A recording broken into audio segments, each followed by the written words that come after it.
Hello everyone, welcome back to our channel Mukherjee sphere.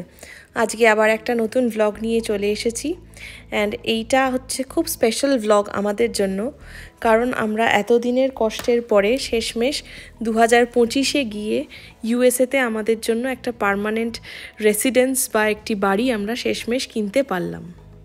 এখনও আমরা এই নতুন বাড়িটায় শিফট করিনি, আমরা কারেন্টলি যে অ্যাপার্টমেন্টে থাকতাম এখন অবধি সেখানেই আছি, কিন্তু এই আস্তে আস্তে করে জিনিসপত্র সব মুভ করাচ্ছি আর ফেব্রুয়ারিতে ভাবছি কিনা ওখানে একেবারে শিফট করব। কারণ জিনিসপত্র এখানে এত বেশি হয়ে গেছে আমাদের যে সেগুলো শিফট করাতেও আমাদের মোটামুটি ওই গুছিয়ে প্যাকিং করে তারপর শিফট করানোতে অনেকটা টাইম লেগে যাচ্ছে। প্যাকার সেখানে পাওয়া যায়, এমন না যে পাওয়া যায় না, কিন্তু এতটাই দাম বেশি চায় সেখান থেকে মনে হয় যে নিজেদের একটু প্যাক করে নিয়ে গেলে হয়তো একটু কমে হয়। তাও বড় বড় যে ফার্নিচারগুলো আছে সেগুলো তো ধরুন প্যাকার্স দিয়েই করতে হবে। এই যে যত পাহাড়ের দিকে যাচ্ছি আমাদের নতুন বাড়ি হচ্ছে তত পাহাড়ের নিয়ারে। অনেক দিন ধরেই বাড়িটা কিনবো করছিলাম, কারণ তাও হয়ে উঠছিল না সব কিছু দেখে শুনে। কারণ এখন আমরা যে অ্যাপার্টমেন্টটায় থাকি এমনিতে সবই ভালো, কিন্তু আমরা একটু ওপরের ফ্লোরে থাকি, 8th ফ্লোরে থাকি। এবার কোনো যদি বন্ধু বান্ধব আসে একটু আমাদের বাড়িতে হয়তো গেট টুগেদার করলাম বা কিছু, তখন দেখি কিনা নিচে থেকে কমপ্লেন করে, আশেপাশ থেকে কমপ্লেন করে। তাই জন্য শেষমেশ ওই সব ভেবে চিনতে একটা বাড়ি কিনেই নিলাম। এই যে বলতে বলতে চলেও এসেছিলাম বাড়িটার মধ্যে, আর এসছিলাম ওই কিছু জিনিস আবার রাখবার জন্য এসেছিলাম। তাই যখনই আসতে হচ্ছে কিছু না কিছু কাজে আসতে হচ্ছে। এই দেখুন আমরা একেবারে নতুন বাড়ি কিনেছি তো, নিউ কনস্ট্রাকশন যেগুলো, তাই জন্য বাড়ির কিছুই করা নেই। ওই যে পর্দা সব এমনি জানলাগুলো সব ফাঁকা ফাঁকাই, তো এখানের বিল্ডার যাদের দিয়ে আমরা কিনেছিলাম সে ওরা কিছুই পর্দা টর্দা দেয়নি, তাই ওরা একটু মাপের জন্য আসবার কথা ছিল।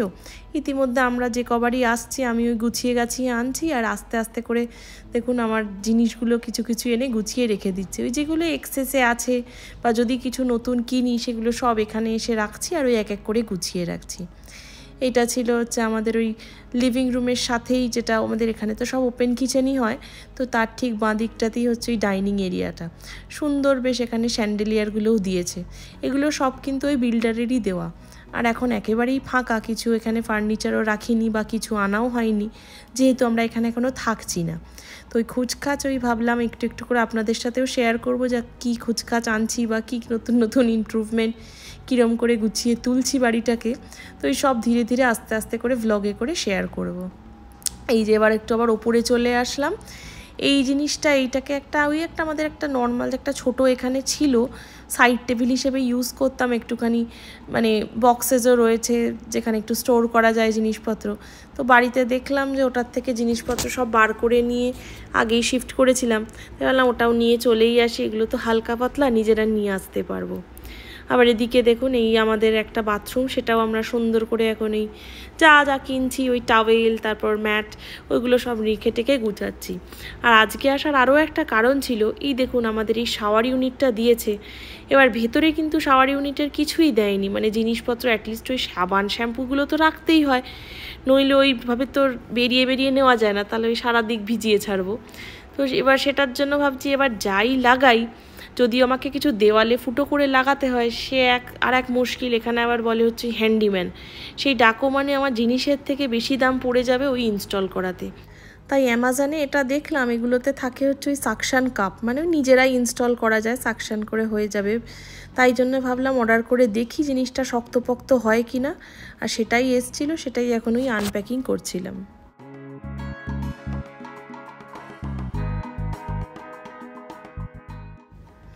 এই যে এই হচ্ছে ওই দুটো র্যাকই করেছিলাম, আমি ভাবলাম একটাতে যদি না ধরে তাই দুটোওয়ালাটাই করি। ওই যে কালো গোলগুলো যেগুলো দেখা যাচ্ছে আর পিছনে ওই হোয়াইটটা, ওটাই হচ্ছে সাকশান কাপগুলো, ওটা ওই দেওয়ালে প্রেস করে দেন জিনিসটা লাগিয়ে দিতে হয়। এই আমি এবার বড় মিস্ত্রি গেছি জিনিসটা লাগাতে, ওটা বলেছিল যে দেওয়ালটা একটুখানি মুছে ড্রাই করে নিয়ে লাগাতে, আর তারপরে ওই হাতের তালুটা দিয়ে একদম প্রেস করতে, তারপরেই ওটা লেগে যায়। কিন্তু আমি আবার বেশ কিছুক্ষণ ট্রাই করে দেখলাম আমার শক্তিতে হচ্ছে না, আমাকে তাহলে এবার বড় মাস্টারকে ডাকতে হবে। এই যে তনয় এসছে, ওকে বললাম তোর যা শরীরের শক্তি আছে সেটা দিয়ে ওটাকে প্রেস কর, টাক করে ওটা লেগে যাচ্ছে। ঠিক তাই, আমার দ্বারা হলো না। এই যে তনয় এলো, একটা আওয়াজও পেলাম, আর ঠিক সাইড থেকে দেখতেও পাচ্ছি আমি যে হ্যাঁ ওটা ঢুকেওছে, ওটা লেগেওছে। এবার ওই আরেকটাও লাগিয়ে দিক, তারপরে একটু জিনিসপত্রগুলো মানে রেখে দেখবো যে কতটা শক্তপোক্ত হলো। যেটা লেগেছে এটা দেখে তো শক্তপোক্তই লাগছে, কারণ কি আমরা বেশ টেনে টুনে দেখলাম, আর অ্যাডেও ওরকম দেখাচ্ছিল যে ওই ডাম্বেলগুলো রাখলেও পড়বে না নাকি। এই যে দুটোই লেগে গেছে, তাই দুটোতেও একটু একটু জিনিস রেখে আমি আবার দেখছি শক্তপোক্ত হয়েছে কি না। এখন তো ঠিকঠাকই লাগছে, এবার দেখা যাক উইথ টাইম কি হয়। না ঠিক হলে আবার তারপরে অন্য কিছু ব্যবস্থা করতে হবে। যাই হোক, ওগুলো লাগানোও হয়ে গেল। এবার তাহলে আবার আমরা অ্যাপার্টমেন্টের দিকে রওনা দিই, এই বাড়ি একটু লক করে দিই। আবার হয়তো দুদিনে আসতে হবে, নয় জিনিস রাখা, নয় ওই পর্দা তো হয় না এখানে, নয় ব্লাইন্ডস হয়, বা ওই রোলার শেড যেটাই লাগাই না কেন সেগুলোর জন্য আবার আসতে হবে। তো আজকের ব্লগটা এতটাই রাখছি। কিছু ভালো লেগে থাকলে please do like, share and subscribe to our channel. আর এবার থেকেই ছোট ছোট ভ্লগস নিয়ে আসবো, যাতে আপনাদেরকেও আপডেটেড রাখতে পারি আমাদের এই নতুন বাড়ির কি করে সাজিয়ে উঠছি। ছোট ছোট যা জিনিস নিচ্ছি বা যেভাবে সাজাচ্ছি সবই তুলে ধরবো। So please do support us and thank you everyone, thank you for watching. Till then take care, bye by.